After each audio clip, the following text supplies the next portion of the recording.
Bom, vamos então para a nossa próxima aula e nessa aula então a gente vai falar de um estudo de caso da aplicação do Mindfulness relacional em um contexto específico de uma paciente. Bom, então nesse estudo de caso a gente vai observar como que o Mindfulness relacional pode ser incorporado de forma sutil, porém de maneira profunda naquilo que seria esse gerenciamento da relação terapêutica.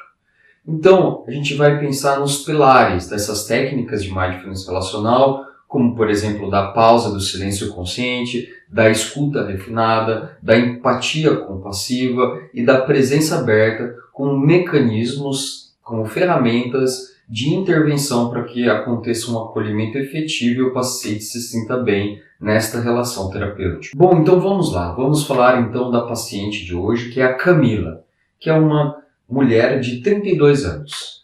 Então, Camila é uma mulher adulta, e que relata constantemente sofrimento intenso relacionado a vínculos familiares. Ou seja, é uma paciente que tem diversos problemas ligados à sua família, com seus pais, com seus irmãos, enfim. E ela sempre trazia na sua sessão episódios de desentendimento, principalmente com a mãe, em que ela se sentia muito invisível, inadequada e profundamente solitária. Ou seja, era uma relação que não era uma relação que dava suporte, fortalecimento, mas sim uma relação que gerava muita angústia pelo afastamento, pelo distanciamento. E em seu discurso, a gente percebe no discurso da Camila uma certa tensão, né? Ela fala no processo terapêutico de uma maneira acelerada e ela traz vários sinais durante o processo clínico de angústia, né, de ansiedade, de esgotamento, de estresse, sinais corporais ligados a essa inquietação. Então agora vamos colocar as técnicas de Mindfulness dentro deste momento clínico específico. Primeiro pela pausa consciente como abertura. Então a ideia aqui é a gente conseguir perceber o estado da Camila como paciente. Então o terapeuta ele não pode se apressar na hora de responder, não pode ser reativo, responsivo. Ele precisa simplesmente preservar um estado de silêncio para que a pessoa sinta-se à vontade em trazer a própria vida naquele momento. Mas aqui não é um silêncio vazio, mas sim uma pausa. É uma percepção, uma atitude interna de não controle, de não interferência e de não julgamento. Isso tudo são mecanismos fundamentais para que a pessoa ela se sinta livre para associar por meio do pensamento sobre a própria vida e direcionar toda a atenção naquilo que seria o nosso paciente e não na diretividade do que a gente quer que aconteça. Então aqui a ideia é muito centrada no cliente como numa perspectiva humanista rogeriana. De fato, a gente percebe que um simples gesto, por exemplo, muitas vezes sutil, é profundamente relacional. Uma simples maneira de permitir que a fala da pessoa ocorra de maneira fluida e que ela não seja interrompida, que ela não seja corrigida, que ela não seja redirecionada, que não exista, por exemplo, uma adição de uma perspectiva sobre aquela situação, mas sim um modo espontâneo da própria vida daquela pessoa falando para você. E é isso que faz com que a terapia seja centralizada no universo do indivíduo e não naquilo que a gente gostaria que fosse aquela nossa terapia. Então isso permite que a pessoa consiga se autoexplorar, se autodescobrir de maneira mais espontânea e fluida. Então a ideia aqui é criar esse espaço em que o terapeuta ele não tenta consertar, né? Ele não tenta controlar, mas ele permite que o engajamento aconteça pelo próprio paciente, em que a gente está simplesmente assistindo, percebendo, verificando, né, de maneira distante o que está acontecendo. E agora vamos então para a segunda técnica de Mindfulness relacional, que é a escuta consciente. Então aqui é perceber que à medida que a Camila continuava falando, o terapeuta ele conseguiu, ou a terapeuta, né, conseguiu manter essa escuta consciente. Ou seja, perceber que não são apenas palavras, mas também a consciência do silêncio, do ritmo, dessas pausas, das metáforas involuntárias que permitem com que a pessoa ela consiga mergulhar com mais profundidade no processo terapêutico. Então aqui, a escuta terapêutica ela promove uma escuta consciente em perceber cada detalhe, como se cada detalhe se entrelaça com a complexidade da rede da vida daquela pessoa, daquela mulher. Então a ideia aqui é que a escuta consciente permite que os detalhes sejam apresentados, que eles entrem em imersão, né? Que eles consigam tomar consciência do próprio processo ali. Então a ideia aqui é que a escuta consciente ela consegue abarcar cada um desses detalhes que entrelaça a complexidade da vida humana, da maneira como ela se apresenta. Então perceber que a vida ela não consegue ser sintetizada, porque os detalhes importam na vida.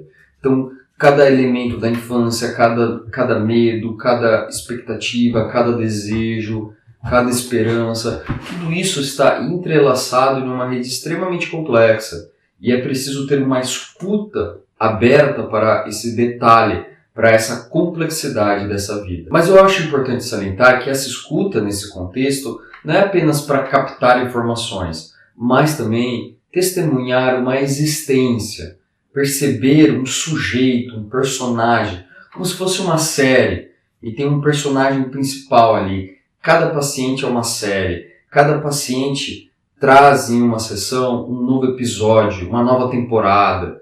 E o terapeuta, então, ele não se distrai naquilo que é o mundo dele, ele simplesmente está ali inteiro, conectado com aquela história daquele sujeito. Então, novamente, a escuta terapêutica e a escuta consciente, né, nesse sentido, ela é uma técnica para a gente conseguir mergulhar com profundidade nos detalhes daquela complexidade do universo do paciente. E agora vamos então para a terceira técnica que a gente utiliza no Mindfulness Relacional, que é a empatia e compaixão, né? Nessa intencionalidade em direção ao cuidado.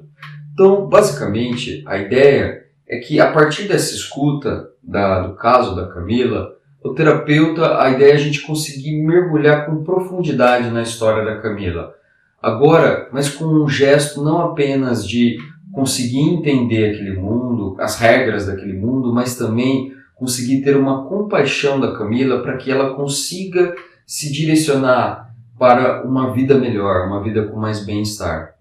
Então a ideia aqui é que o terapeuta, frente a esse caso, tente suspender ao máximo si mesmo, suspender ao máximo suas opiniões, julgamentos e diagnósticos sobre a história, sobre os detalhes do que está acontecendo nessa relação interpessoal da Camila e consiga, de fato, centralizar toda a atenção na vida da Camila, em perceber cada um desses detalhes, como era a relação dessa mãe, como que ela identifica no cotidiano que está acontecendo, como que está a progressão dessa relação. Então, cada episódio, vamos dizer, de cada sessão da terapia, ela vai trazer mais uma gama de detalhes, mais complexidade sobre esse universo, e a gente tem que aceitar e acolher essa complexidade e também mergulhar nela com integridade, né? Então a gente tem que entender que é justamente, às vezes pode parecer repetitivo, mas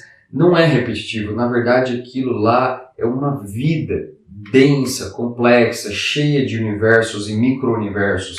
Então a gente precisa ter esse mergulho profundo naquele mundo. André, isso é muito parecido então com, por exemplo, a escuta consciente e o silêncio. De fato, eles são interdependentes, a empatia e a compaixão.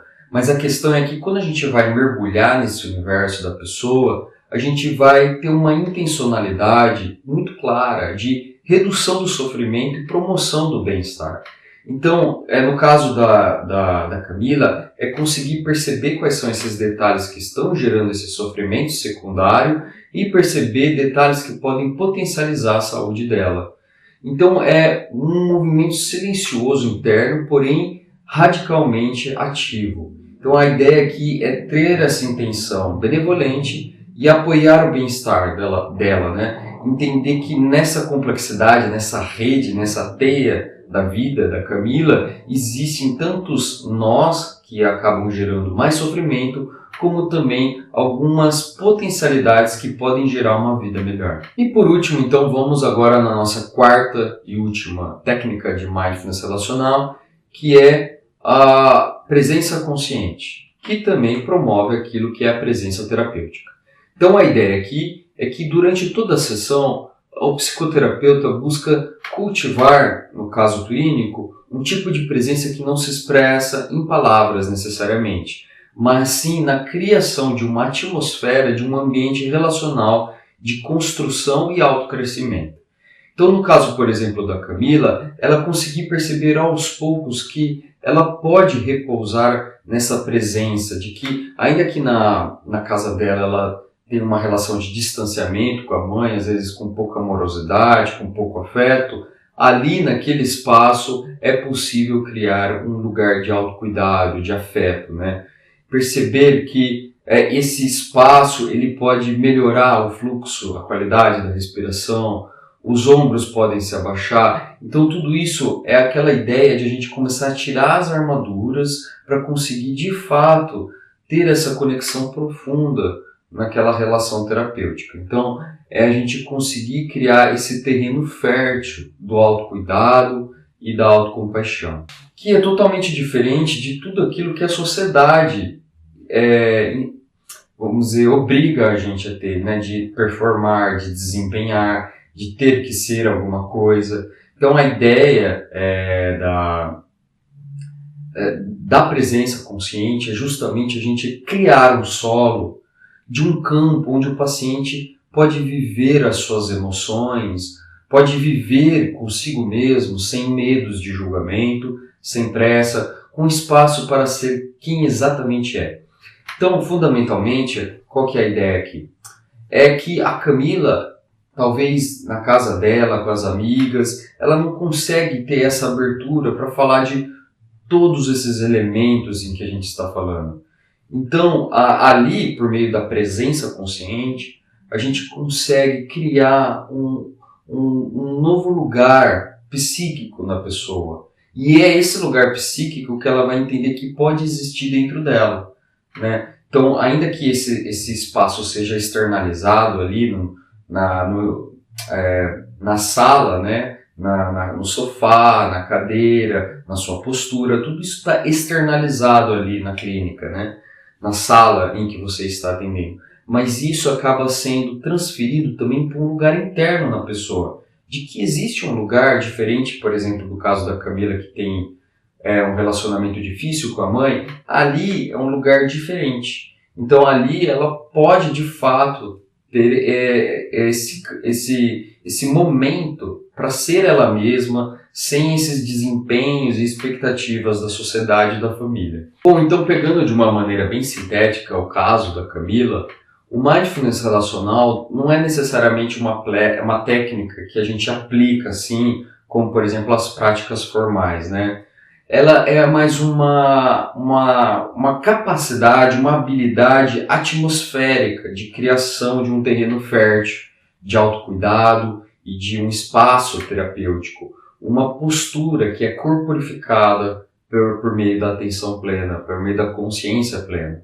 Então é justamente, né, um espaço, um campo que a Camila, por exemplo, que tem vários sofrimentos na dimensão familiar, talvez na dimensão do trabalho, ela vai encontrar um lugar totalmente diferente, um lugar totalmente de silêncio, não julgador, de uma escuta completamente atenta e integrada com o corpo e com a mente, uma compaixão nessa intencionalidade benevolente de buscar e desejar o bem para a pessoa, que a gente está ali para criar bem-estar, para reduzir a dor, para reduzir o sofrimento, para reduzir a angústia, a tristeza, a ansiedade. Então, além desse espaço totalmente integrado, desse espaço totalmente de autocuidado, existe toda uma vontade para se criar algo positivo ali, né? Então, a ideia é que o terapeuta e o psicoterapeuta, ele transforma tudo isso em um espelho silencioso e de segurança, onde a Camila, por exemplo, pode finalmente se ver, se cuidar, se enxergar, né? E é nesse espaço de terapia em que acontece a grande mudança que a pessoa busca para a vida, né? Um estado talvez de mais plenitude, a busca pela própria felicidade.